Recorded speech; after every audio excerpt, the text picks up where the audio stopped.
अस्सलाम वालेकुम जी, मैं हूँ फसीहा रिजवान और आप देख रहे हैं cooking with Fasiha Rizwan YouTube channel. आज मैं जो रेसिपी आपके साथ शेयर कर रही हूँ वो है जी बहुत ही मज़ेदार सा लसूड़ों का अचार। 4 किलो मैंने उसके लिए लसूड़े ले लिए हैं। इनको मैंने अच्छी तरह से वॉश करके एक बर्तन में डाल लिया है और एक देगचे में मैंने पानी बॉयल होने के लिए रख दिया जी। ये एक बड़े देगचे में मैंने खुला पानी डाल के उसको चूल्हे पे रख दिया है। चूल्हा मैंने ऑन कर दिया है। अब इसमें मैं शामिल कर रही हूँ जनाब 1 टेबलस्पून नमक और 1 टेबलस्पून इसमें मैं डाल रही हूँ हल्दी पाउडर। और ऊपर से अब इसको मैं ढक दूंगी। पहले इसको हम थोड़ा मिक्स कर लेते हैं ताकि नमक और हल्दी जो है वो अच्छी तरह से मिक्स हो जाए। और ऊपर से इसको अब मैं ढक रही हूँ ताकि इसके अंदर अच्छा सा बॉयल आ जाए। जैसे ही इसके अंदर बॉयल आएगा तब हम इसमें वो लसूड़े शामिल करेंगे।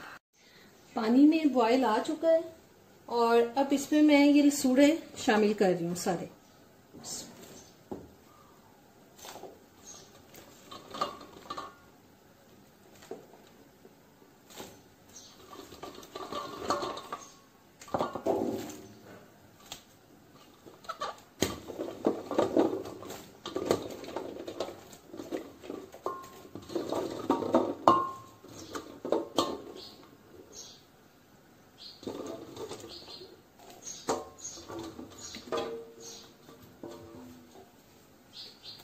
बस इनको हिलाते हैं और अब इसको मैं ऊपर से फिर ढक रही हूँ और 7 से 8 मिनट के लिए मैं इस पानी में इसको पकाऊंगी। देगचे के नीचे मैंने आंच तेज रखी हुई है और जैसे ही इसके अंदर बॉयल आना शुरू हो जाएगा उसके बाद हम 7 से 8 मिनट का टाइम इसको पकाएंगे जी। 7-8 मिनट हो चुके हैं लसूड़ों को पकते हुए। आंच अब मैं कर रही हूँ इसकी बंद और अब इस सारे पानी को हम लसूड़ों में से निकाल देंगे जी। स्ट्रेनर में डाल के मैंने पानी निकाल दिया है। अब इनको हम बिल्कुल ठंडा होने देंगे और ठंडा होने के बाद इसकी सारी डंडियां जो हैं वो उतार देंगे जी। लसूड़ों की डंडियां उतारने के बाद मैंने पंखे के नीचे उनको एक चादर पे फैला दिया है और तकरीबन 10 से 12 घंटे के लिए मैं इनको पंखे के नीचे ड्राई करूँगी ताकि ये बिल्कुल खुश्क हो जाएं। हमें इनको धूप में कभी भी नहीं सुखाना, इनको हमेशा छांव में ही खुश्क करना चाहिए। अब मैंने 2 किलो तेल लेके सरसों का उसको गर्म होने के लिए रख दिया। ये बीच में मैं लहसुन डाल रही हूँ। उसके एक जवे को मैंने 4 पीसेस में काट लिया। ये डालने का मकसद ये है कि जब तेल अच्छी तरह से गरम हो जाएगा और ये जो मैंने जवे डाले हैं वो जल जाएंगे तो इसका मतलब है कि तेल कम्प्लीटली गरम हो चुका है। इसके बाद हम आंच बंद कर देंगे और इसको हम अच्छी तरह से ठंडा होने देंगे।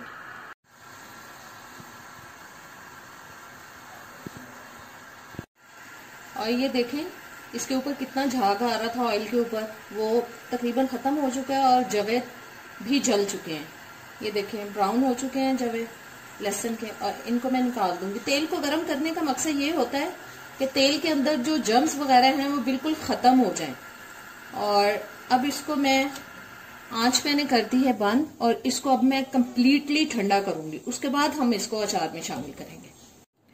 लसूड़े ड्राई हो चुके हैं और अब इसमें मैं मसाले शामिल कर रही हूँ। ये तकरीबन 4 से 5 टेबल स्पून तक मैंने लाल मिर्च का पाउडर ले लिया और 4 टेबल स्पून तक मैंने ले लिया है नमक। 1 टेबल स्पून लिया है अदरक पाउडर, सूंड यानी के पिसी हुई। 1 टेबल स्पून कलौंजी, 2 टेबल स्पून मेथी दाना, 2 से 2.5 टेबल स्पून सौंफ और 2 टेबल स्पून पिसा हुआ सूखा धनिया, 2 टेबल स्पून हल्दी पाउडर और ऑयल जो मैं पहले से गर्म कर चुकी हूँ वो अब बिल्कुल ठंडा हो चुका है, वो थोड़ा सा शामिल करते हैं इसके अंदर। ये 1 कप तक मैंने ऑयल इसमें शामिल कर दिया और इसको अब हम अच्छी तरह से मिक्स कर लेंगे लसूड़ों को, ताकि जो मसाले हैं वो सारे अच्छी तरह से लसूड़ों पे लग जाएं।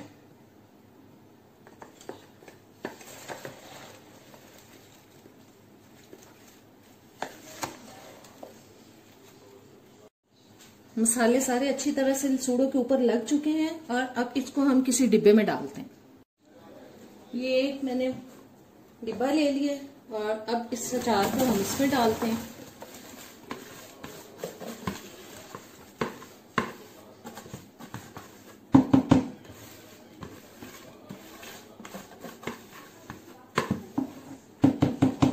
और साथ ही इसमें मैं सरसों का ऑयल शामिल कर दूंगी। सरसों का ऑयल मैं सारा शामिल नहीं करूंगी, अभी देखूंगी कि कितना जरूरत है इसमें।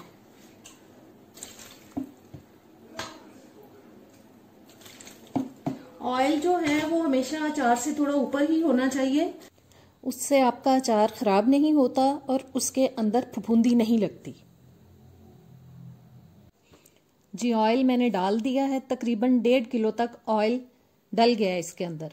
और अब अगर चाहते हैं आप कि आपका अचार बहुत ही मज़ेदार बने तो थोड़े से लीमू आप इसमें शामिल करें। ये 1/2 kg मैंने लीमू लिए हैं, उनके अंदर मैंने 2 टीस्पून नमक, 2 टीस्पून हल्दी, 2 टीस्पून लाल मिर्च का पाउडर और 2-3 टेबलस्पून ऑयल के शामिल करके मैंने इसको मिक्स किया है।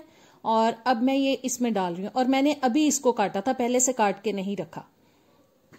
इससे आपका अचार बहुत ही टेस्टी और मज़ेदार बनेगा, खट्टा बनेगा। अगर लीमू नहीं है तो आप थोड़े से कच्चे आम इसके अंदर शामिल करते हैं, इससे अचार खट्टा हो जाता है।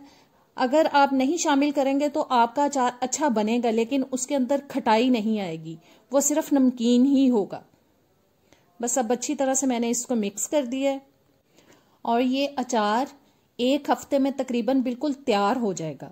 बीच बीच में मैं इसको 1-2 बार हिला दूंगी और बहुत ही मज़े का अचार बनेगा। उम्मीद है कि आपको आज की रेसिपी अच्छी लगी होगी। अच्छी लगी है तो लाइक और शेयर कर दीजिएगा मेरी वीडियो को। सब्सक्राइब नहीं किया तो सब्सक्राइब कर दें, बेल के बटन को प्रेस करें ताकि आने वाली वीडियोस के नोटिफिकेशंस आप तक आते रहें। और मुझे प्लीज़ ज़रूर बताया करें कमेंट्स के अंदर कि आपको मेरी रेसिपीज़ कैसी लग रही हैं।